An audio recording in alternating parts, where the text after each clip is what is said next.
Hello viewers, welcome to என்றும் இளமை channel. இன்றைக்கி நம்மளோட சேனலில் பார்த்தீங்கன்னா ஒரு சிம்பிளான ரொம்ப ஈஸியான ஒரு ரிசப்ஷன் ஹேர் ஸ்டைல், நிறைய என்கேஜ்மெண்ட் ஹேர் ஸ்டைல் அந்த மாதிரி எது வேணால் வச்சுக்கலாம். ஸோ ஒரு மெஸ்ஸி ஹேர் ஸ்டைல் தான் எப்படி பண்ணலாம் அப்படின்றத ஈஸியாக நான் உங்களுக்கு சொல்லி காமிச்சிட்ருக்கேன். ஸோ பார்த்தீங்கன்னா நான் ஆல்ரெடி வந்து இந்த ப்ரைடுக்கு க்ரிம்பிங் கொடுத்துருக்கேன். ஏன்னா அவங்க ஹேர் வந்து ரொம்ப shining and silky hair. So அதனால் அவங்களுக்கு நான் மைல்டாக க்ரிம்பிங் கொடுத்துருக்கேன். பொதுவாக நம்ம ஹேர் ஸ்டைல் பண்ணுறதுக்கு முன்னாடி ரொம்ப ஷைனிங் ஹேராக இருந்தாலும் சரி, இல்லைனா ரொம்ப தின்னான ஹேராக இருந்தாலும் சரி, க்ரிம்பிங் பண்ணிவிட்டு பண்ணணும் அப்படின்னா அந்த செட்டிங்ஸ் வந்து ரொம்ப நீட்டாக அழகாக இருக்கும்.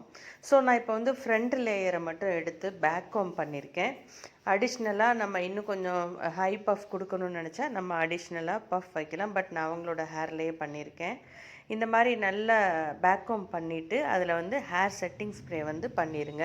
அப்படி பண்ணுறதுனால என்ன அப்படின்னா அந்த பஃப் வந்து நல்லா அப்படியே லாங் லாஸ்டிங்காக ஸ்டேபிளாக இருக்கும். நம்ம வந்து ஸ்ப்ரே பண்ணாமல் ஹேரை செட் பண்ணும்போது அந்த நெத்திச்சூடியெலாம் நடுவில் வைக்கும் போது நம்மளுக்கு வந்து அந்த ஹேர் வந்து மறுபடியும் நாப்பில் வந்துடும். ஸோ இப்போ வந்து சென்டர் பார்ட்டிஷனை நம்ம அந்த மாதிரி பண்ணியிருக்கிறேன். ஃப்ரண்ட்டில் வந்து ஒரு ஹேர் மட்டும் சும்மா அவங்களுக்கு வந்து ஒரு தின்னான லேயர் மட்டும் அந்த இயர் வரைக்கும் வர மாதிரி விட்டுருக்கேன். சைடு ஹேரையும் நான் வந்து அதே பொசிஷனில் உங்களுக்கு வந்து பேக் கோம் பண்ணிவிட்டு மறுபடியும் பின் பண்ணுறேன். இவங்களுக்கு வந்து ப்ரைடுக்கு வந்து பார்த்திங்கன்னா நெத்தி ரொம்ப பெருசாக கிடையாது, நார்மலான சைஸ் தான். ஸோ அதனால் அவங்களுக்கு வந்து மேலே ஏறினாப்புலேயே வரணும்னு சொல்லிட்டாங்க, வகுடு எடுக்க வேண்டான்னு சொல்லிட்டு. இன்னொன்று வந்து ரொம்ப சிம்பிளாகவும் ரொம்ப நீட்டாகவும் இருக்கும். இந்த ஹேர் ஸ்டைல் வந்து பிகினர்ஸுக்கு ரொம்ப யூஸ்ஃபுல்லாக இருக்கும்னு நான் நினைக்கிறேன். நம்மளோட சேனலில் இப்போது அடிக்கடி நிறையா வந்து ஹேர் ஸ்டைல்ஸ் போட்டுட்ருக்கேன் ப்ரைடோடது. ஏன்னா நிறைய வியூவர்ஸ் வந்து கேட்குறாங்க கமெண்ட் செக்ஷனில், எங்களுக்கு வந்து ப்ரைடல் ஹேர் ஸ்டைல் போடுங்க, அதுக்கப்புறம் வெரைட்டி ஆஃப் ஹேர் ஸ்டைல்ஸ் போடுங்க அப்படின்னு சொல்லிட்டு. ஸோ நான் டைம் கிடைக்கிறப்பெல்லாம் நான் அதை பண்ணிட்டு தான் இருக்கிறேன். ஸோ நம்ம அந்த வகையில் வந்து நம்ம மெஸ்ஸி ஹேர் ஸ்டைல் ஆல்ரெடி நான் உங்களுக்கு போட்டிருக்கேன். இருந்தாலும் கூட இது ஒரு நியூ மெத்தடாக ரொம்ப அழகாக இருந்தது. ஸோ அதனால தான் நான் இதையும் உங்களுக்கு அப்லோட் பண்ணணும் அப்படின்னு நான் நினச்சேன். ஸோ நிறைய பேர் கேட்குறீங்க ஐ மேக்கப் அந்த மாதிரிலாம் கூட போடுங்கன்னு சொல்லிட்டு. நான் கண்டிப்பாக டைம் கிடைக்கிறப்ப நான் ஃபாலோ பண்ணுறேன். ஸோ இப்போ பேக்கில் இருக்கிற இந்த ஹேரை வந்து சைடில் வந்து ஒரு லேயர் எடுத்துகிட்டு இந்த மாதிரி நைலான் ரப்பர் பேண்ட் வச்சு நல்லா டைட் பண்ணிக்கோங்க.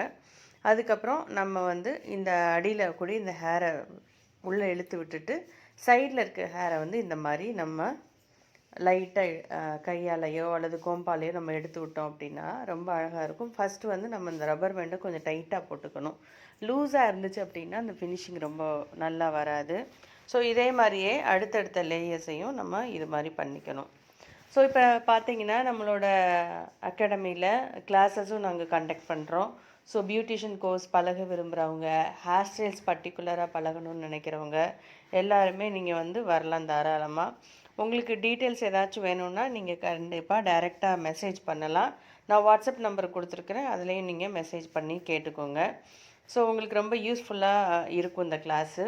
இப்போ நிறைய காலேஜ் ஸ்டூடெண்ட்ஸ் அந்த மாதிரி இருக்கிறவங்கெல்லாம் பார்ட் டைமாக இந்த மாதிரி பியூட்டிஷியன்ஸ் வந்து பழகிக்கணும்னு நினைக்கிறாங்க பியூட்டிஷியன் கோர்ஸை.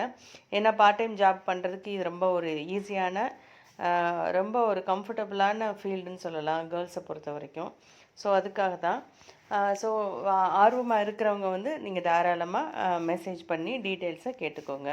ஸோ ஆல்மோஸ்ட் வந்து இந்த ப்ரைடுக்கு அவங்களோட ஓன் ஹேரில் தான், நான் அட்டாச்சு ஹேர் எதுவுமே கொடுக்கல. ஏன்னா ப்ரைடுக்கு வந்து நல்ல லாங் ஹேரு, கொஞ்சம் சில்கியாக இருந்துச்சு.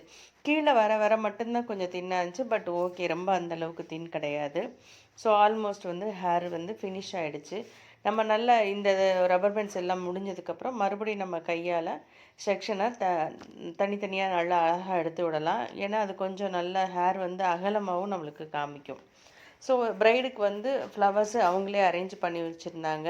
இது ஒரு டிஃப்ரெண்ட் டைப் ஆஃப் ஃப்ளவர்ஸ் இருந்துச்சு. சாரீ வந்து ஆக்சுவலாக முகூர்த்த சாரீ வந்து ப்ளூ கலர்.